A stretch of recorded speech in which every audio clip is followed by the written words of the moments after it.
This episode of the Camp Staff Podcast is brought to you by Anchor. If you haven't heard about Anchor, it's the easiest way to make a podcast. Let me explain. It is a free application, so all you have to do is download it on your phone or go to the website anchor.fm to get started. There's creation tools that allow you to record and edit your podcast right from your phone or computer. Anchor will actually distribute your podcast for you, so it can be heard on Spotify, Apple Podcasts, Google Podcasts, Breaker Audio, and many more.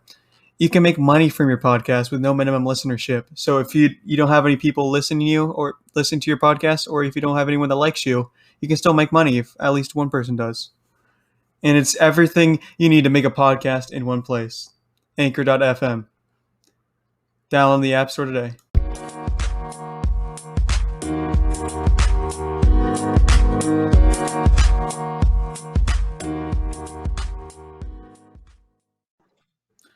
What is up, everybody? Welcome to the Camp Staff Podcast. I'm your host, Zach.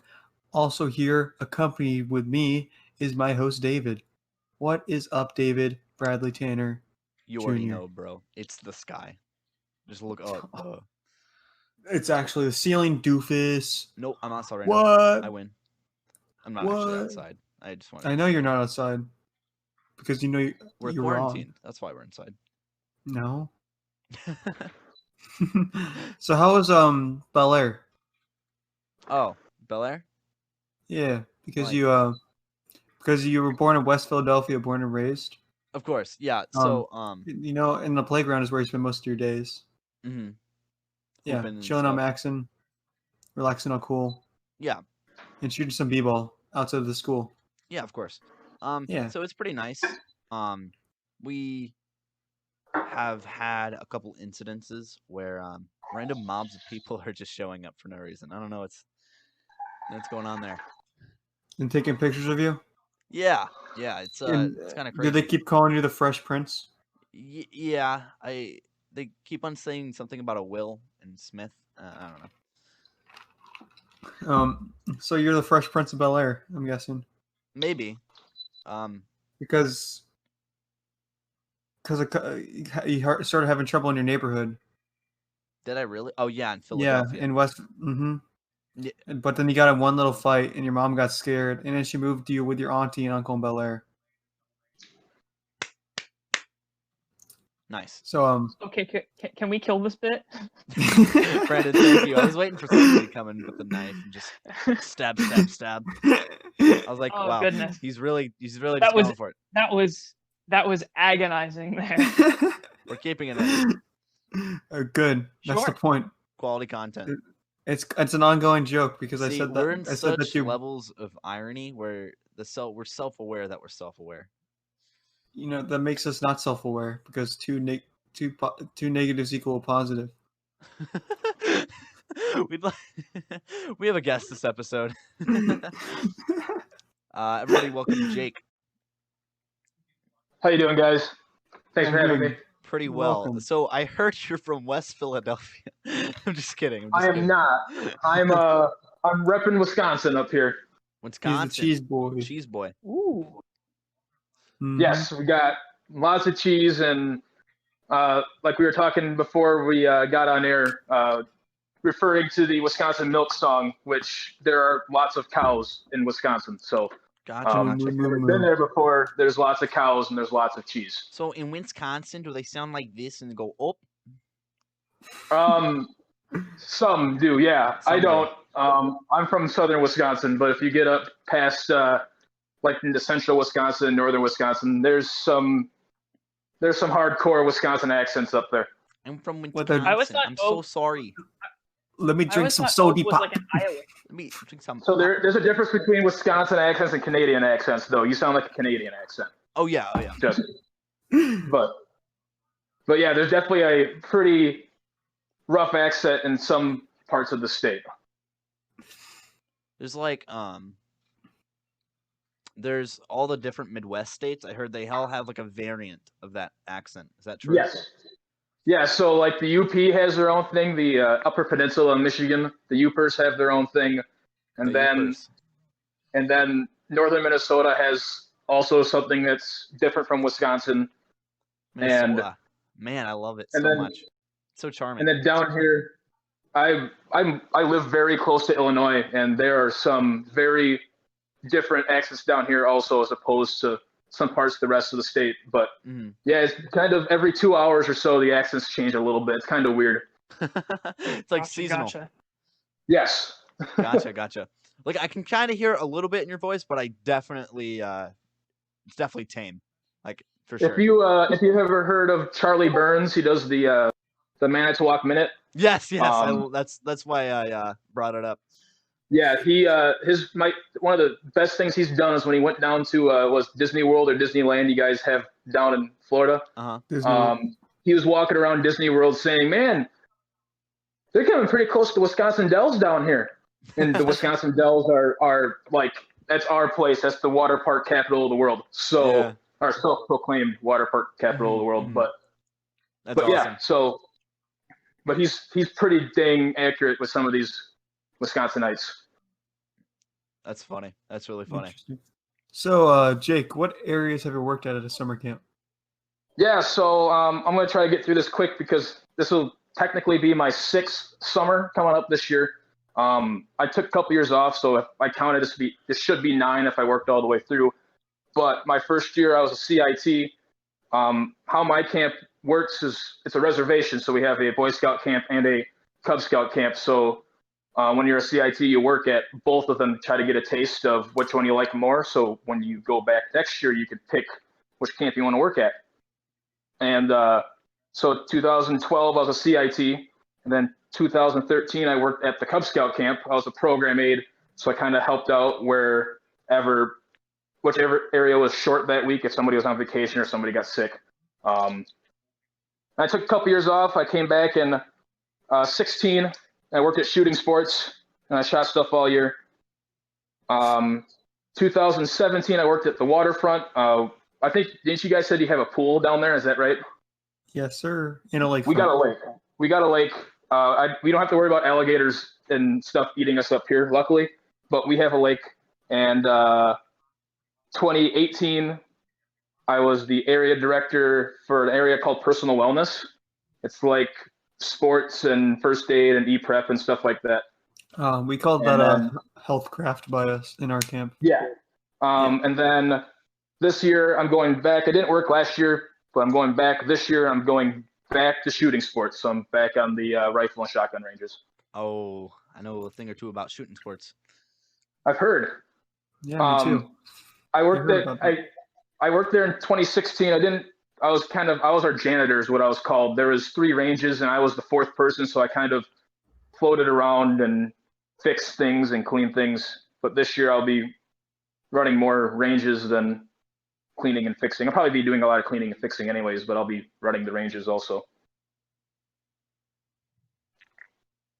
All right. So, let's just get this show running. And We're sprinting at this point. we're sprinting now? Jeez. Let's just Like on the court when you're in West Philadelphia. Oh my. Yeah. I'm never gonna let you live that bit down, David. It wasn't me. The new bit is just projecting Zach's bit onto me on how much of a Yes. failure it is. Sure, why Hey not? man, it's going 2 episodes strong and it's still going. We're getting So one more episode and then the joke's getting old. All there. right. Correct. So, Jake, want to start by telling us a funny story, a sad story, a mediocre story, or all of the above? Which one do you want to start with? Well, all my stories that I have written down here, they're all pretty darn funny. All right. I could tell what I have ready is if you wanted me to, I could tell one story per year until it gets too long, and then you can yell at me if that works for you guys. That's fine with No. us. You've really prepared. That is amazing. Thank you. Well, I was telling Zach earlier, I got bored at work, so I was just writing stuff down. But so 2012 by CIT year, you guys, I mean, I'm assuming, but you know those buddy tags, right? Of course. Right. Those god awful. Buddy walk. I hate those darn things. But my first year there, I was kind of hanging out in a cabin with somebody who was from my area. So I live about 3.5, 4 hours away from my camp. And then because my camp's not in my council. My council's in Northern Illinois, and my council's not the greatest. Nothing against them, but my council camp is awesome, or the camp I work at is awesome. So somebody from my area worked down here. So I was hanging out in his cabin with him. We were playing NBA 2K or something on the PlayStation. He had walked out for a couple of minutes to go to the bathroom or something. So it was just me sitting in there playing 2K. And somebody, one of the waterfront staff, some big dude, his last name, I can paraphrase, his last name shortened is Zunk. If you add it, there's more to that, but his nickname was Zunk. So Zunk comes walking in, and he goes, "Is Dave in here?" I'm going to use Dave. "Is Dave in here?" And I said, "No." He goes, "When Dave gets back in here, tell him he got zunked." And at that time, he threw 250 to 300 buddy tags in the air through the cabin. He buddy tagged the living piss out of this cabin. So, which buddy tagging isn't really a thing at my camp anymore, but it's gotten very aggressive in the past. I'm not sure if it's gotten to you guys or not, or if I'm Can you giving give you me guys like ideas. an estimate and how many buddy tags? About 300, I would say. That is. And it's everywhere in this room. Just got zunked. Yeah, you got zunked. And so he comes back in, and he all but started crying on the floor because it was pretty bad. I've heard some pretty other godly awful horror stories about buddy tags, like the guy I worked with actually a couple of years later. So we have two waterfronts on this lake, and we have a big week. We have 600 campers. We used to have to make 2 buddy tags a piece for them, so there's 1,200 buddy tags, and he would save them all, and he had garbage bags filled with buddy tags, waiting for somebody to mess with him. Oh and gosh. The year before I came back, so in 2015, he actually buddy tagged somebody's minivan, and like there's buddy tags everywhere. He like put them like in the air conditioner, so if you turned your air conditioner or heater on, you would hear the buddy tags flying around in there. Oh no. He was trying to make he was trying to make it so you would cry at the sight of a buddy tag. Oh my. So gosh. he has garbage bags filled with these things still, and I'm going to try to creative prank. Oh, he's awesome, and I am totally going to try to get up my hands on those buddy tags. So if somebody tries to have a funny little prank on me, I can make them cry for the rest of their life. Side of the buddy tag. Oh my goodness. Oh, it's awesome. That is diabolical. It works. Nobody messed with them after that. Genius. Nobody messed with them ever again. You're putting the fear of God in people's hearts with small pieces of paper. Yes, that are hard to write on, and they smear and get wet easily. Get all wet. And the corners kind of crumble up, and then the loop breaks, and then you're just like, I got to make you a new buddy tag now. Like, and then you can't find a marker because we had a. I'm going to go off on I probably should tell this later, but since we're on the subject of buddy tags, we had a kid who still works there now. He's actually one of the waterfront directors. He acquired a nickname of Chip because we said, me and this guy who had all the buddy tags, we had a chipmunk that kept breaking into our boathouse and stealing specifically the blue markers, only the blue markers. And he would take these blue markers and run off into the woods with them.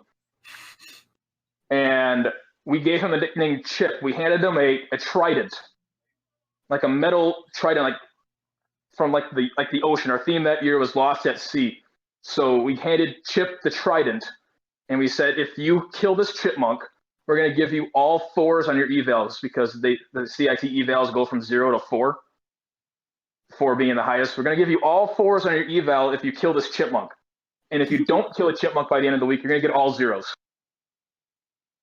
So that entire week persisted of him chasing around a chipmunk through the woods. I don't think he ever, but he came back with like 4 blue markers, a bunch of stuff from the woods that we lost that the chipmunk had stolen.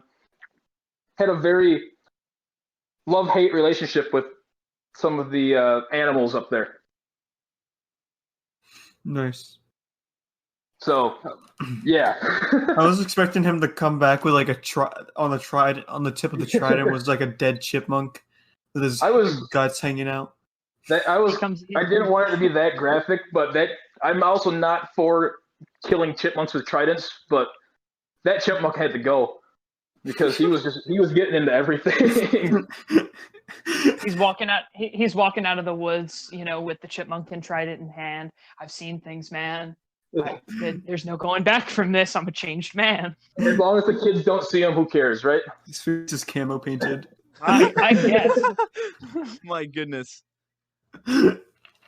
Bro, that is such like a culture difference from like our camp. Our pranks usually just like little things, like stealing carabiners. Like nothing like that. That is actually crazy. Oh, you have no idea. I have some more pranks written down here. I got 3 pranks in 2 years that will blow your mind. They're hilarious. Go for it. Right. We're waiting. I'm on the edge of my seat, quite literally. There's only two legs of the chair on my seat. So There's 4 on 2016 when I worked at Shooting Sports, there's an area called Business and Technology. We it's like all of our like technologically merit badges like communications and computer science and stuff like that. And we kept calling Business and Technology Shooting Sports parking lot. They had like a little space of green right in front of their building, and we would park the truck right in front of their building every day for like half the summer. Then we got yelled at and we stopped doing it. But 4th of July, they had an American flag out front of their building, so we would take the flag naturally, and we took the flag and hung it outside the window of the truck, and all the kids thought it was cool. Wednesday night, the night of the OA ceremony, so we're all like not doing anything because we're just hanging out. I get a message from one of the staff at BizTech. All it says is 32. All his number is 32. I'm like, that's weird. I didn't think anything of it. I thought, oh, maybe he sent it to the wrong person or something. We're driving out to the area the next morning, and everybody got this message 32. And we're like, okay, something's going on when we get out to the area. So this was the year that Pokemon Go came out. Yes. We get out there. They have a Magikarp Pokemon card on our gate. And in the back of it, it just says number 1. Oh no. And as soon as we see that, it clicks that they put 32 Magikarp Pokemon card and hit it throughout the area. They did a really good job with it. Okay, they didn't go in any of the ranges, they were by the book. It was very specific. It was awesome. Probably didn't go on any of the ranges, but there was 32 Pokemon cards out there. We had to find them before the kids showed up. And everyone had a number on the back of them. We get to like 24 and we can't find the rest of them. So then the kids show up and we have the kids go find the rest of them. They come back, we have 31 Pokemon cards. Please tell me they didn't put a 30-second one. Please. They did not. Either they didn't put a number 32 out there, or there's still a Pokemon card still out there to this day, because we never found the 30-second one. We gotta find it. That is exactly how I wanted that story to end. Thank you. I'm happy because it's like, I've heard of that before, of like putting 4 sheep in a high school and then writing 1, 2, and 4 on them so they can't find number 3. But Wait, this sheep? was Sheep. it's just like a backpedal. So, what does that mean? It's the exact same thing. It's like a saying. I guess I always heard it in high school for like a senior prank or something. How I guess they used to put like 3 sheep in this like a when you building say or something. sheep, you mean like full sheep? Yes. Yeah, like alive farm animals. I live in a very rural part of the state. I live south of Madison by like 45 minutes or so. So it's all cornfields out here. So everybody works or lives at a farm pretty much. So, I mean, that's where you put you put 3 sheep in there, you number them 1, 2, and 4 so they can't find number 3. That's kind of what they did with Pokemon cards instead. I see. But, so anyways, and then I'll get to the other pranks are actual pranks that we pulled when I was at the waterfront. And when I mean pranks, we don't like go and like do mean things on purpose. The two pranks I want to talk about next, we talked to like the other area's director and asked them if we could do it. It was kind of like more of less our staff pranking their staff and not our directors in on it. I mean, we were helping them because it was fun. But so like we would ask this area, hey, do you mind if we do this? And the director would be like, yeah, that's fine. So then the staff would come in the morning or whatever and see what happened. I mean, we get permission. We don't go over the line. We're pretty good about it. I'm going to put that disclaimer there now. So we had, and the water at our lake keeps rising. We don't have a beach anymore. That's how it keeps going and getting higher and higher and higher. So we have these signs that say no fishing beyond this point to keep kids from fishing this, like where people swim and stuff. And we had all these signs we weren't using anymore because the water got so high. So instead of like replacing them out on the shore, we decided that we were going to start messing with areas instead. The first time we did it, we went out to our ecology area, which is on a bog. It's actually an island in the bog. It's actually pretty cool setup they have out there. But we put the no fishing beyond this point sign like right at the front of their area, like right, and they have like a little like wooden pathway they have to walk on to not step on bog. And we put this no fishing beyond this point sign right at the front of their area. So all the kids for like the first 3 hours of the day, because all the staff walked in and all the staff didn't see it. So for the entirety of the morning, all these kids kept coming up to the staff and asking if they can fish in the bog. And you can't like fish in a bog because nothing lives in the bog except for trees and moss. But for like 3 hours, like every kid would come into the area with fish in the bog. So, I mean, that's funny. But then the next week, we had two signs, and we went to Scout Skills. And our Eagle Quest, where like the little kids and the Scout Craft is right next to each other. There's actually like they're both on like hills, and there's like a valley in between them, and there's like a trail, and you can see them. So we put both these signs, and we tried to dig a hole and face them towards each other, just so that so all the kids know that they can't like fish in Eagle Quest, even though there's no water there at all. And the joke was really on us because one half of camp, typical Wisconsin, one half of camp is, and the other half of camp is rock. And we were on the rock side, so we couldn't really dig a hole. So we're just like leaning up these signs against trees and stuff. And we were out there for like 2 hours trying to dig a hole. It was the dumbest thing we've ever done up there. One of the dumbest things we've ever done up there. It sucked. But about 3 or 4 days later, we go out to the waterfront, and they had Scout Skills. I put a wooden structure, like a teepee, on our raft, like our emergency raft for the trampoline. So we put signs in their area. They break into our area at night and put wooden structures up. What do you mean by I don't know which structures? one. I'm kind of confused. They just lashed the teepee together. Like they took like 4 or 5 pieces of wood and they just lashed the teepee together, and they put it on a boat. I don't know how they did it, but they put it on a boat and they floated it out there or rowed it out there, and then they got it from the boat and put it on the blue raft. And we walk over there at 8 o'clock in the morning, and half the camp had already walked by and seen it. So we send our the one staff we had one guy on our staff who kind of we would tell to go do stuff. He would just kind of go do it. And we told him to go do it. So he's out there. It's cold. It's like 60 degrees outside. It's kind of cold. And he's out there rowing this gigantic during the summer. teepee. Yeah. Yeah. I mean, yeah, I guess it's so north. I mean, we're obviously in Florida. So, yeah, I mean, like 90 when you wake up. When we put the docks in May, we usually put the docks in May. There has been ice on the water before still. Wow. Yeah, I mean, we're two completely different sides of the world, it seems like. What's you guys, ice? Yeah, right.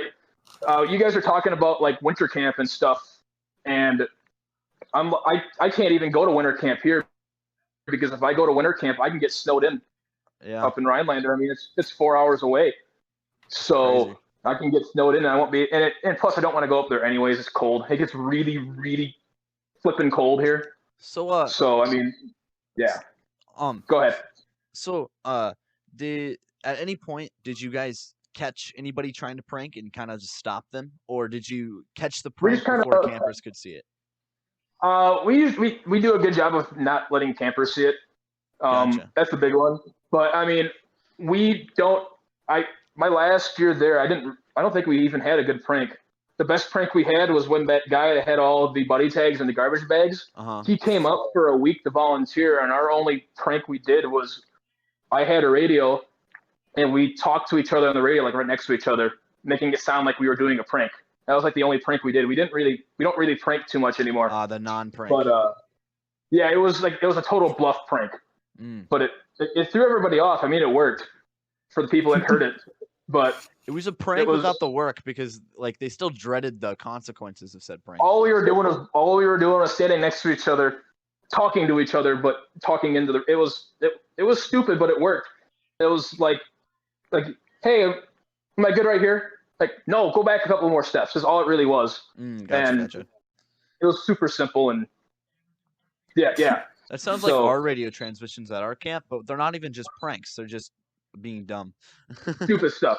Normal conversations. I have heard the dumbest conversations in my life on camp radios, and I have no issue with it now. And like when I'm not at camp, but when I'm at camp, it's super annoying to me. But I'm the one jerk that's on the radio saying a radio usage only because I'm at a high risk area and I need actually to hear the radios. Yeah. But when I last year there, I was doing it anyways because I was a jerk that summer because Yeah. they were really bad conversations. But yeah, that's my camp prank stories. I don't think I have any more of those, but That was some of the weirdest pranks I've ever heard at a camp. They're not. there's They're not by weird. I mean, compared to our camp, they're weird. yeah, They I are mean, it's just a they're culture. shockingly effective. they're effective. Yes. That's the thing. Like you can call them weird all you want, but they're effective, which is the best thing about a prank because it's not actually. And is it harming really- anybody. Yeah, is it really crazy if it works? It's harming our emotions. Well, yeah, but those Yeah. don't really matter. Okay. Actually, I do take it back. I do remember there was one prank that my last year when I was at the personal wellness area, the worst prank we had that entire year, or the funniest one, I guess, is that those little like googly eyes you put on like arts and crafts and stuff. Yeah. Yeah. They put those googly eyes on all the canoes. I mean, I Nice. forgot I would about have that ordered one, big but ones off of Amazon. That cost some money, but that'd be we funny. probably went to handicraft and stole the ones they don't use anymore. Because I mean, our canoes are like 80 years old. They're like a little bit. They're good canoes. They're old, and I mean, I walked over there one day randomly, and they all just not what I was expecting when I walked over there that day. Too good. It was all out of the blue. Oh yeah.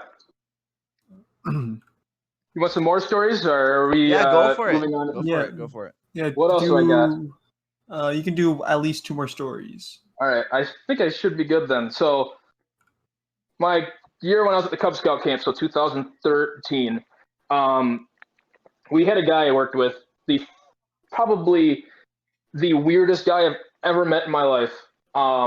You meet some weird people working at camp staff. I'm sure you guys have before, but this guy took it to a level that will never, if it's ever touched again, I don't think I'll work at camp again, because that guy just, the level he was at all the time was insanity. He had a minivan that was a very crappy minivan, because up here we have snow and ice, It's and probably a we have- Honda. I don't know what it was. It was so long ago, but it was well, we have like snow and ice up here, and then we have salt, and then the salt and stuff puts rust in all these Uh-huh. cars. Definitely. a And Honda. yeah, I think it might have been a Dodge if I'm thinking about it. But I couldn't tell you because the entire the car was to mess with him, somebody else from the camp staff spray painted a mustache on the front of this minivan, like a green mustache on this purple minivan, and then they put like flames on the side of it with spray paint. So Nice. this decked out minivan gets even better. Inside the minivan, this guy also did some blacksmithing on the side. So he has like blacksmith equipment and also the things he makes when he's like blacksmithing. So like swords and knives and stuff. Then Of course, it's got to be swords and knives. yes. Of course. So and then he takes the two middle seats out, and he has a far back seat, and that's it. And that's where if there's more people that need to sit in the van, they sit in the way back, in between the driver, the passenger, and the people in the back are countless numbers of knives and stuff. And he didn't drive slow. I mean, he was quite the maniac on the road also. So, I mean, it was quite the horror story if you were in the way back seat. It was fine for me because all the times I was in that van, I was always in the passenger seat. Luckily, I didn't have to worry about getting shanked with a knife or something. But this guy was an animal. He we had a contest, like at the end of every meal we have like an after meal program, and we interview a kid, and at the end of every one of those we have like a who would win this kind of thing. So it'd be like if David and Zach had to zip line across the lake, and then when they get done, they have to go back across the lake in canoes, but they were paddling with the French toast that you ate, and they were paddling through I don't know if you remember the syrup. If they're paddling through syrup, who would win kind of thing. But we did Obviously. obviously. But we had like asthmatic. we had like a prove it thing, like in where me and another guy, we had to chug the most syrup in 30 seconds or something Oh. like that. It was ridiculous. Oh, But do it for the That's hard to children. listen to. So Oh man. you're not gonna like this then. So it's me and one guy. We have these two regular size syrup containers. They're is this probably like what, authentic maple syrup or? I don't know, whatever Costco brings or whoever we have. Gotcha. Because I was thinking like But, if it was like the strong natural. No, maple syrup stuff, no. That would be even No. more awful because that stuff is super strong. I like it, but it's like you only use a little bit type of thing. Yeah. So like I have one of them, like a regular size syrup container, and the guy I'm doing this challenge has one of them, right? And then there's three on the table right behind us, just sitting there. So we're like struggling through the syrup, right? So the guy with the minivan, he comes out. He was working in the dining hall that year. He comes out of the kitchen and sees what we're doing. And I don't know what clicked in his head at that moment, but I don't even want anybody to study that for their sake. He comes sprinting towards where we were standing at. He grabs one of the three behind us, opens the cap on it, and slams it. Absolutely just slams it. My goodness, what a mad lad!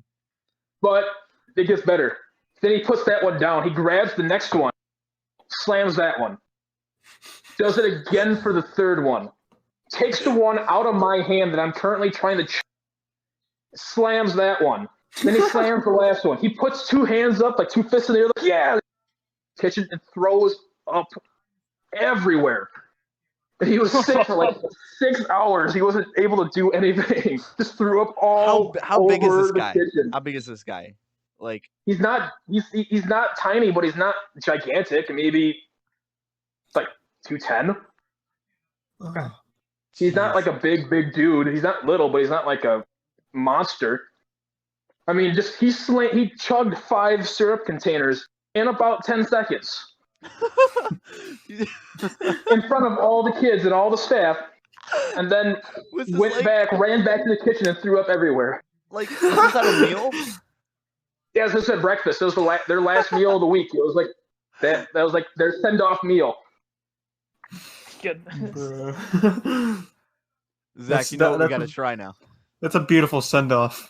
What an It was- absolute champion. He's a What champion. mad lad. In my eyes, that guy won the week. Yes. This is also, keep in mind that this guy also did other things.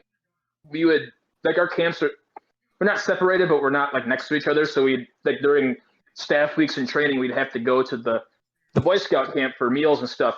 And he would like take like butter knives and stuff, and he'd bring it back to the Cub Scout camp, and he would sharpen these butter knives and throw them at trees and stuff. And he would also like go into the woods and dig like 15-foot deep holes and need someone to make a ladder for him to get him out. This guy was a This guy sounds like a maniac. But this guy was awesome to work with. This guy was the funniest guy I've ever worked with in my life. Like, I wouldn't even have a fair comparison, like to someone. You- Like, it- Yeah, that's Like, a I We good do not thing. have a comparison. like nothing that would be like to this level. So, I and the believe funny you've thing met about a man- that. Go I ahead, believe sir. you've met a man who is truly unique.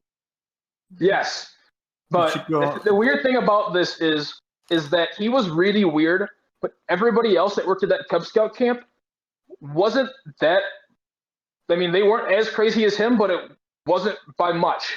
I mean, that I worked with a very, very tight, very crazy group of people. There was probably like 10 people that would just do the craziest crap in the world, but it was the funniest things I've ever seen in my life.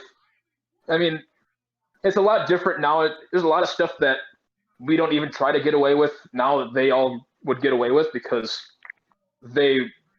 everybody knows what you're going to do now. But I mean, that group was very intense. We'll go with the word intense. That's crazy. I mean, it's one thing to have one person like that, but when you have half the camp staff like that, it's kind of different. Y'all are in X Games modes, I swear. Well, the Cub Scout camp, our job there for a while was you show up, the kids show up, you're screaming in their face when they get there until they leave. So you're supposed to be going bonkers the entire time you're up there. All the kids That's are there. true. So, and you're supposed to be at 100 miles an hour all day with like one 15-minute break because you're with the kids the entire time at the Cub Scout side. So, I mean, I'm happy I don't have those jobs anymore of having to be with those kids all the time, having to keep the energy level up because that energy level just tuckers you out in a hurry. Yeah, that Cub Mhm. Scout level is certainly draining, just like this Yeah. podcast, right? Because Oh, we've I been- get it. You're trying to wrap up the podcast right now. we're trying to wrap up the podcast. Jake has somewhere to go in the morning. We have Yeah, I gotta camp go to camp tomorrow tomorrow. morning. That's awesome. That sounds like a lot of fun. Well, I Um, gotta go to I got NRA school this weekend, so I have to go get some training. mm, I already know all the stuff. I just have to get the certification, oh, which for will sure. I know it's that's 5 days long. But so yeah, I got my NRA school tomorrow. But thanks for having me, guys. I mean, I saw you guys through I think I saw you guys on Camp Staff Confessions up here. Weirdly enough, like they shared a post from you guys or something, and Mm, that's when I saw a podcast. And we actually, it's in the works still. We've done a couple of them. We haven't posted anything yet, but we've been kind of feeling around doing back when we thought camp might get canceled. We started recording some of our own podcasts, kind of like what you guys are doing, but just specifically like our staff, so we can send it out to the kids that come to our camp, so they can see like their favorite staff member like talking about yeah, why that's people wholesome. should That's work at camp nice. and stuff. Yeah, and I got the idea from you. You guys gave me the idea, and then somebody else in one of our Zoom meetings had brought it up as, "Hey, can we do this?" And then it kind of got brushed off. But then I kind of thought about it some more, and then listened to you guys a little bit more, and kind of decided to make a run at it. And we're still working on it. Still we haven't posted anything yet. I just need to work on it with some of our Yeah, of leadership course. with the. Yeah. If But I it's- mean, if there's any stories like the ones you told today, I'll definitely be tuning in. I'll definitely tag you guys in something if we get this rolling the way I envisioned it. course. But yeah, you guys gave me a great idea, and I think that's really all we could do with this new COVID climate is everything's changing for everybody. You guys are doing virtual camp. Like, what the heck is that? And I mean, that's the a best good thing question. we can do, right? It's But the okay. best thing- We don't Not know even- what we don't We don't know what either. it is. Either. It's Like fine. we're doing circles this year. We're doing like every kid, like the troops stay with each other going area to area. I mean, everything's changing. Mhm. And the best thing we can do is camps. Like, you guys are from Florida. I would never ever go to a scout camp in Florida.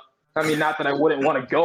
It's just I'm up here, you know. So, and plus, I mean, it's hot as hell down there, and Oh, of course. hot up here is 90 degrees.